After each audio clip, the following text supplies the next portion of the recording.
भारत का एक ऐसा संगठन जो लगभग 100 साल पुराना है, जिसकी हजारों शाखाएं हैं, लाखों स्वयंसेवक हैं, जिसका नाम देश की सामाजिक और राजनीतिक चर्चाओं में बार बार हमें सुनने को मिलती है। लेकिन फिर अचानक कोई आपसे एक सवाल पूछता है, आखिर आरएसएस पंजीकृत क्यों नहीं है? पहली नजर में ये एक साधारण सा सवाल लगता है, लेकिन जैसे जैसे आप इसके पीछे जाते हैं, ये सवाल आपको इतिहास, कानून, संगठनात्मक संरचना और लोकतंत्र की एक बड़ी बहस तक ले जाता है। और शायद यही कारण है कि ये मुद्दा समय समय पर फिर चर्चा में लौट आता है।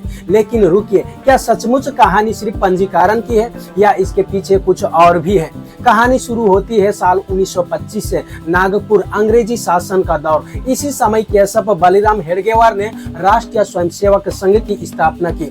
शुरुआत छोटी थी, कुछ स्वयंसेवक, कुछ बैठकें और समाज को संगठित करने का एक विचार। लेकिन समय बीतता गया और ये छोटा सा संगठन धीरे धीरे देश के सबसे बड़े सामाजिक और सांस्कृतिक संगठनों में गिना जाने लगा। यहीं से एक नया सवाल पैदा हुआ, जब कोई संगठन इतना बड़ा हो जाए तो उसकी कानूनी पहचान क्या होती है? क्या वो किसी कंपनी की तरह पंजीकृत होता है, किसी ट्रस्ट की तरह, किसी सोसाइटी की तरह, या फिर उसका स्वरूप पूरी तरह से अलग हो सकता है?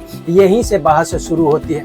आरएसएस से जुड़े लोग कहते हैं कि संघ को किसी कंपनी या सामान्य एनजीओ की तरह नहीं देखा जाना चाहिए। उनके अनुसार ये मूल रूप से स्वयं सेवकों का एक सामाजिक सांस्कृतिक संगठन है। दूसरी तरफ कुछ लोग पूछते हैं कि जब किसी संगठन का प्रभाव इतना व्यापक हो तो उसकी संरचना और जवाबदेही पर सवाल उठना गलत कैसे हो सकता है?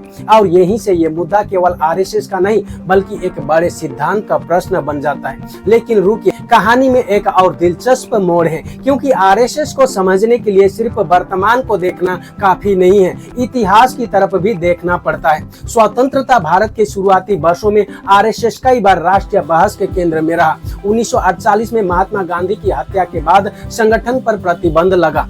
बाद में वो प्रतिबंध हटा लिया गया। फिर 1975 में द इमरजेंसी के दौरान भी संघ पर प्रतिबंध लगाया गया और बाद में समाप्त कर दिया गया। इन घटनाओं का उल्लेख करना इसलिए महत्वपूर्ण है क्योंकि वे दिखाती है कि आरएसएस लंबे समय से सार्वजनिक जीवन का हिस्सा रहा है। लेकिन यहीं पर एक सवाल फिर से खड़ा हो जाता है, क्या सार्वजनिक रूप से सक्रिय होना और पंजीकरण पर उठने वाले सवालों का जवाब होना क्या एक ही बात है? शायद नहीं। और इसी वजह से बहस खत्म नहीं होती। अब जरा इस स्थिति की कल्पना कीजिए, कोई छात्र आपसे पूछता है, आरएसएस अगर इतना बड़ा संगठन है तो उसकी कानूनी स्थिति क्या है? सुनने में आसान सवाल है, लेकिन जवाब उतना आसान नहीं है, क्योंकि आरएसएस के समर्थक बताते हैं कि संघ के साथ जुड़े कई ट्रस्ट, सेवा संस्थाएं और अन्य शाखाएं अलग अलग कानूनी व्यवस्थाओं के अंतर्गत काम करते हैं। वहीं कुछ लोग कहते हैं कि चर्चा उन संस्थाओं की नहीं है बल्कि मूल संगठन यानी कि आरएसएस के मूल ढांचे की है। और यहीं पर विवाद फिर खड़ा हो जाता है। लेकिन कहानी का सबसे चर्चित मोड़ तब आया जब आरएसएस प्रमुख मोहन भागवत का एक बयान चर्चा में आया। उन्होंने एक संदर्भ में कहा था कि हिंदू धर्म भी रजिस्टर नहीं है। इसी एक वाक्य ने बहस को और ज्यादा तेज कर दिया। कुछ लोगों ने इसे एक वैचारिक उदाहरण माना। उनका कहना था कि हर विचार, परंपरा या सांस्कृतिक धारा का अस्तित्व किसी सरकारी रजिस्टर पर निर्भर नहीं करता। लेकिन यहीं पर सबसे बड़ा सवाल उठता है, क्या धर्म और कोई संगठन की तुलना की जा सकती है?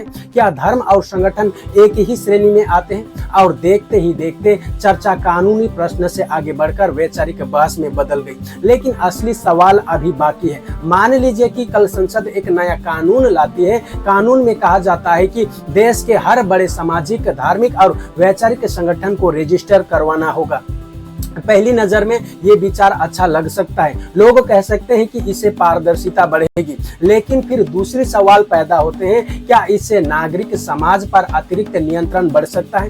क्या छोटे और बड़े संगठनों पर एक जैसे नियम लागू करना उचित होगा या इससे जनता को अधिक जवाबदेही मिलेगी? ध्यान दीजिए, अब चर्चा आरएसएस से बहुत आगे निकल चुकी है। अब ये पूरे लोकतांत्रिक ढांचे का सवाल बन चुके हैं और शायद यही वजह है कि लगभग 100 साल बाद भी ये प्रश्न जीवित है। हर कुछ समय बाद कोई बयान, कोई बहस या कोई राजनीतिक टिप्पणी इसे फिर से जीवित कर देता है और हर बार लोग वही सवाल पूछते हैं, आखिर आरएसएस पंजीकृत क्यों नहीं है? लेकिन शायद इससे भी बड़ा सवाल ये है कि क्या हम केवल आरएसएस के बारे में बात कर रहे हैं या उस सिद्धांत के बारे में जिसमें लोकतंत्र अपने बड़े सामाजिक और वैचारिक संगठनों को देखता है। अब सवाल आपसे, क्या आरएसएस को रजिस्टर करना चाहिए या नहीं? क्या आपको लगता है कि समाज से जन्मे संगठनों को अपनी पारंपरिक संरचना और स्वतंत्रता के साथ काम करने की अनुमति मिलनी चाहिए? क्योंकि आखिरकार ये बहस सिर्फ आरएसएस की नहीं है, ये बहस जवाबदेही और स्वतंत्रता के बीच उस रेखा की है जिसे खींचना शायद किसी भी लोकतंत्र का सबसे कठिन काम होता है। और शायद इसी वजह से ये सवाल आज भी पूरी तरह से समाप्त नहीं हुआ है और आगे भी सवाल उठाया जाएगा। इस विषय में आप लोग क्या सोचते हैं, कमेंट करके अपना राय जरूर बताइए। अभी तक आप लोगों ने इस चैनल को सब्सक्राइब नहीं किया है तो चैनल को सब्सक्राइब जरूर करिए। धन्यवाद। जय हिंद।